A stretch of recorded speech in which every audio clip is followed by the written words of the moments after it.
Now, why would they say that Joel Bratton Bay is a European name? Right? Because really it is. And when you have quote unquote individuals that, and when you go read the stuff, you'll see all the federal whatever jobs that he used to have. And in 75 is when he became National Grand Chief. So he's been in this position since 75, going up against commissioner and all that type of stuff in the United States Tax Court. Right? Having these individuals, you know, like, because remember, he personally went to get Ras Mariah V. Bey and Taj Tariq Bey to join his side. Why? Because they were the Moors with the most influence during that time. And if you get them on it, then everybody's going to be enslaved. And they would have did their job.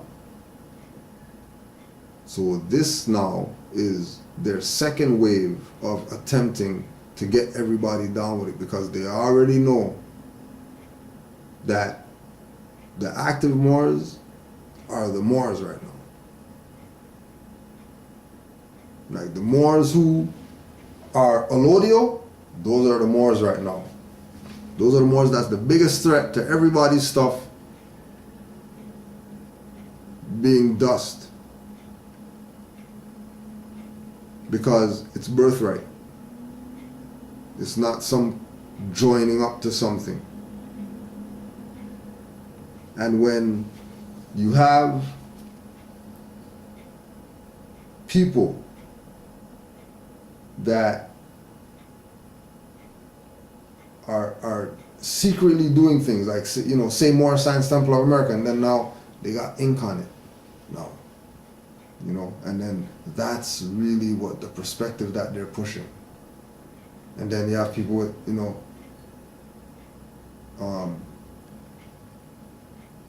PNDA, what's that? Well, that's Prophet Noble Drew Ali, but we just said, watch out for these people, because they are game to jack your birthright. Because they know the power of the birthright. But they know that if you have it, then no power for them. Power's done with them.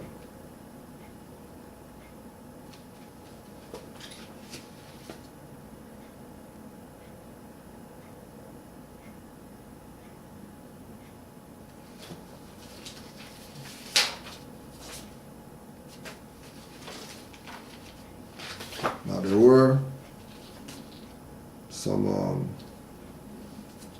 questions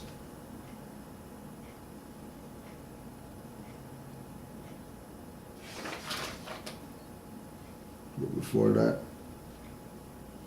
one more quick thing here.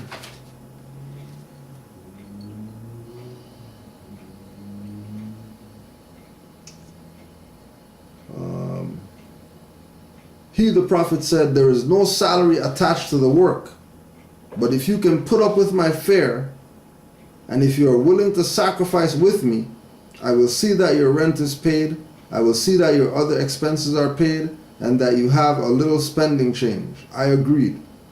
Returning from a trip around to the other temples one morning in the front of the home office at 3603 Indiana Avenue, the prophet said to me, I, E. Mealy L., Brother Mealy, you will study up now on all of my laws to prove yourself, because you will have to do what I am doing.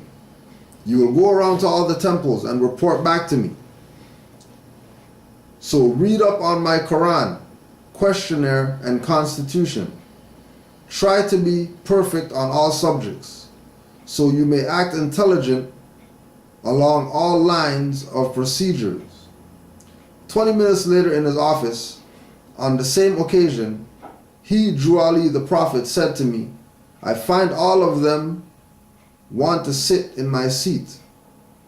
But at my absence, that is your station. And when you leave, lock the desk and put the key in your pocket. Everyone wants to sit there because there is where the money is. But I know who I want to sit there, and I know who I want to handle my money. And if you leave for any length of time, give the keys to Brother C. Kirkman Bey till you return. And several weeks before the prophet passed, I was called to his private chamber for special instruction on the many ways of life. And it was done in a way one never thinks that the prophet was going to leave this earth then. But you would think he meant he was going to live on in the flesh. My final instruction came one night after being called from home by the prophet, and after reaching his home and hearing him speak through his mighty Godheads, he then asked me if I were with him or if I was with them. He further says, I want to know the truth from you today, because I have done much for you to turn your back on me. I say I have done too much for you to turn your back on me. And if I thought you would turn me down after what I have done, that it would be too bad.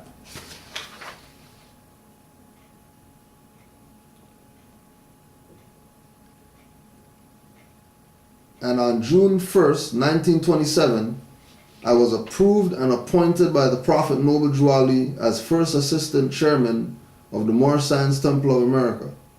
And following the approved appointment, I had the support of the entire grand body with a unanimous consent in behalf of the Prophet's choice and appointment. And in August the 1st of the same year, I received an appointment from the Prophet as general chairman of the said Moorish Science Temple of America, and was made Grand Sheikh under the Prophet in February 1928. I wrote insurance for the Prophet in the year 1928, and at the close of the said year in the first annual convention, I was promoted to the office or rank of Supreme Grand Sheikh by the divine Prophet Drew Ali. This promotion by the Prophet took place in the first setting of the Supreme Grand Council. Representing the Moorish Science Temple of America in public meeting at 3140 Indiana Avenue in the month of November 28, the Prophet made it very plain in 3 statements that he was the Supreme Grand Head. Brother Mealy Ill was the Supreme Grand Sheikh, next to me, the Prophet. And that means all the temples in this government. All the temples in this government.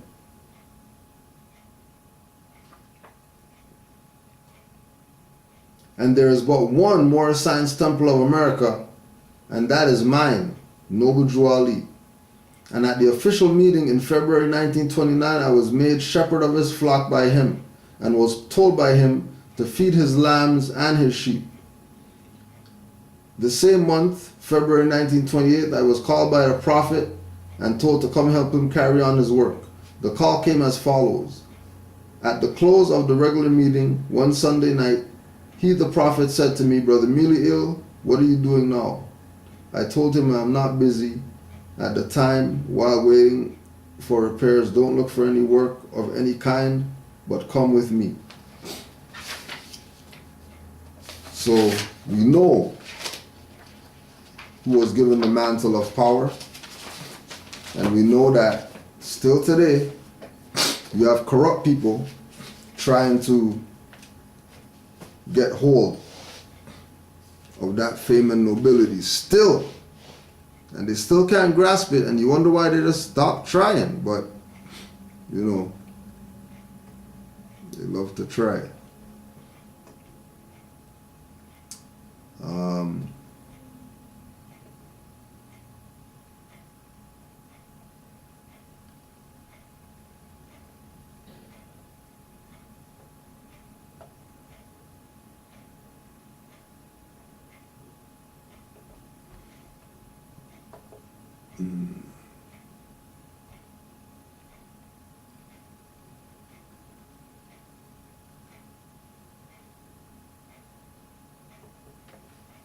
brother.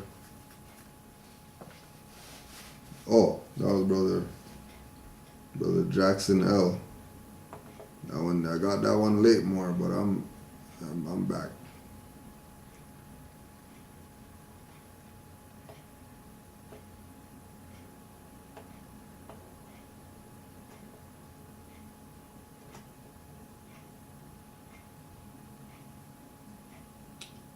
Thought you might watch this brother Yeshua L. Islam. Thought you might like to check out this video on YouTube entitled Kemet in Wisconsin. Kemet in Wisconsin. Well, since he went there, let's just read a little excerpt from the book right now that's killing me right now. When Rocks Cry Out by Horace Butler. Like, killing me right now. Because there's no way that these people are in such denial. Like, I don't understand how they're in such denial. I really don't get it. Like, I really don't get how they're fighting their connection to the wilderness of North America and all that stuff. Page 87. What was it, page 87?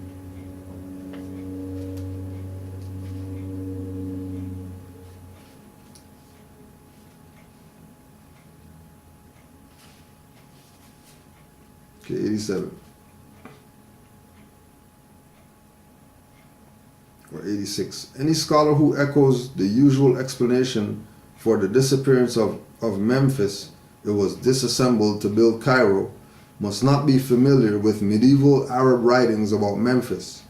One Arab traveler described Memphis as still standing in its monumental splendor as late as the 13th century AD.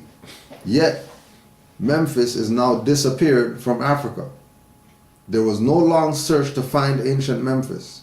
Finding Heliopolis in Mexico had narrowed the area to be searched.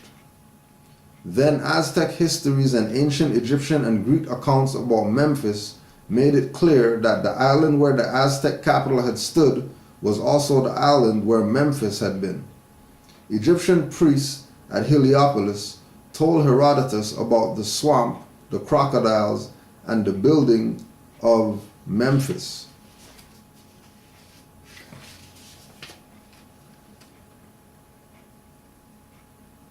The dams and tall causeways built or rebuilt by Menes to create the island of Memphis were such marvels that Memphis was often referred to as the Wall.